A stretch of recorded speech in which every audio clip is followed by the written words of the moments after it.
Oh, we're in the dark. No, what's up? You can't see me.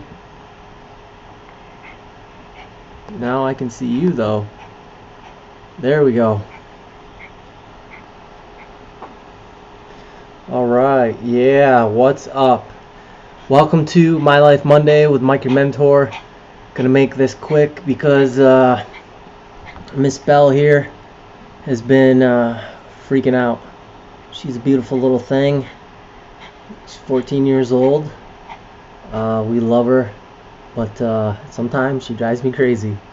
She's been barking a lot, but that's okay. You're probably just hungry, so we're gonna give her a little snack, and we're gonna jump right into this. So, My Life Monday is where I just share something from my life that I think will encourage you and bring you hope, make a difference in your life. So, um, I want to talk to you about taking massive action and being diligent in whatever you're pursuing. Um, when I always loved basketball, but it was something it was fun. It was just something to play. And then I was in 8th grade, and we were trying out for the 8th grade team.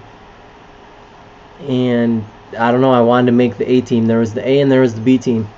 And I was playing this kid one-on-one at the end of tryouts, and I didn't know, but my coach was having us play for the final spot on the team. And so I was lucky enough to have the ball first, so I drove, and I spun to the middle, and in the greatest Michael Jordan flair, I threw the ball up behind my head. And in this little junior high gym, the backboards were the old round ones that came up off the wall, and it hit the top of the backboard, took a couple bounces on the rim and went in, and we were playing to first basket wins. And so I was excited, and the kid I was playing with, who was way better than me, he was very upset. So I was on the A team and he was on the B team, and it was a crazy year. I was pretty much the scapegoat and the whipping boy the whole year. I just remember not getting nothing but yelled at all the time for stuff because I wasn't very good, and sometimes I didn't pay attention like I should. So going into that summer, one of the kids that we hung out with was going to have a 3-on-3 basketball tournament in their backyard, and I went there to play, and one of the kids there was like, what are you going to do next year? What sports are you going to play? And I'm like, oh, I'm going to play football. I'm going to try out for basketball, probably run track. And he starts laughing at me, and he's like, yeah, you're never going to make the basketball team. You barely even played. Hey, Dan, what's up, brother? And I don't know. That was my first experience of someone telling me I wasn't going to do something. And it lit this fire inside of me. And I went to work, and I took massive action. And that summer, literally every single day, I would play basketball in my driveway or at the park for hours and hours and hours. And I would just work on one move. There was this move by this kid Dustin, and he was a ridiculous athlete. And he had this jab step where he would just burn people. I mean, he would make them fall down. He would leave them standing still. And I was just in awe of this move. And ironically, one of the coaches that I knew, we'd play one-on-one, and he would use this move on me all the time. So I made it my mission that I was going to master this move. And that's what I did all summer long. And I just repped it and repped it and repped it and repped it and repped it. I was extremely diligent about doing that. And lo and behold, freshman year came around, played football, and then ended up trying out for the basketball team. And not only made the basketball team, but played a significant amount of minutes. And then that kind of just started me on the path of realizing what taking massive action and being diligent can do for your life. And when I think about my entire life and everything that I've been through, from that point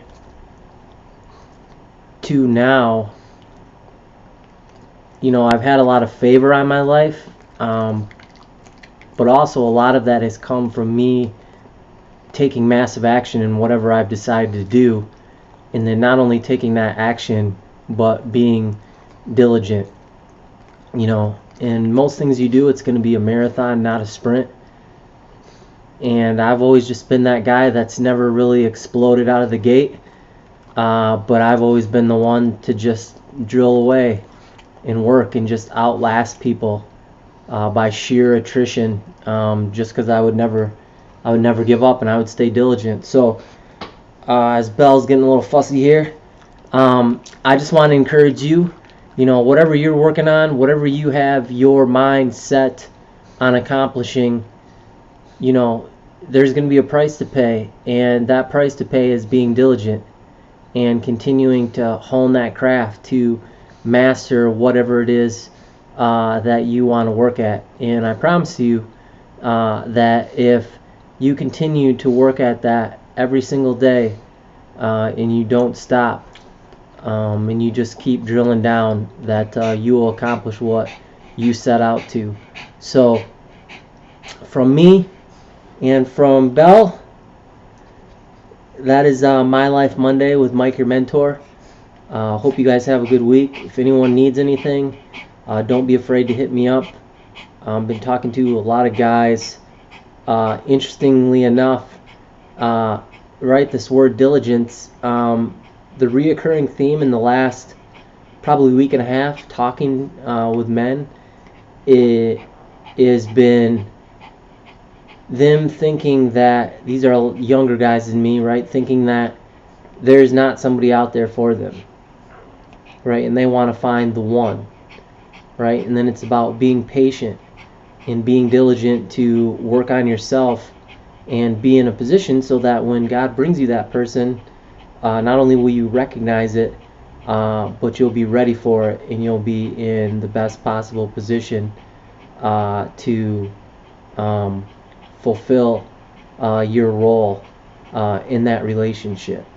And there was one guy that thought he would never find that person, ended up getting married this past weekend, yesterday. And then I'm talking with another person who's kind of at the beginning of that stage, right? They're thinking that they're going to be alone and there's no one for them. And it's interesting to see guys go through that and to deal with that and what comes. I mean, and we've all been there, right? If you're old enough. I remember thinking this kind of the same thing growing up, but the lesson in all that, looking back now that I'm wiser, is not to rush the process, because if you don't take the time to prepare yourself, you're going to get in that relationship, and you have a lot higher potential or possibility of causing damage or wounding that other person in some way, because you didn't properly prepare and do what you were supposed to in order to bring your best self to that relationship. That's not to say it can't survive. That's not to say that you can't continue to grow inside of the relationship. But my advice to anybody that's in that position is just continue to be patient and be diligent in working on yourself and the things that God is pointing out to you. So once again, My Life Monday with Mike, your mentor. Love you guys, and we'll see you tomorrow for Tuesday Thoughts. I love you, Belle, but your breath be stinking, girl. See you later.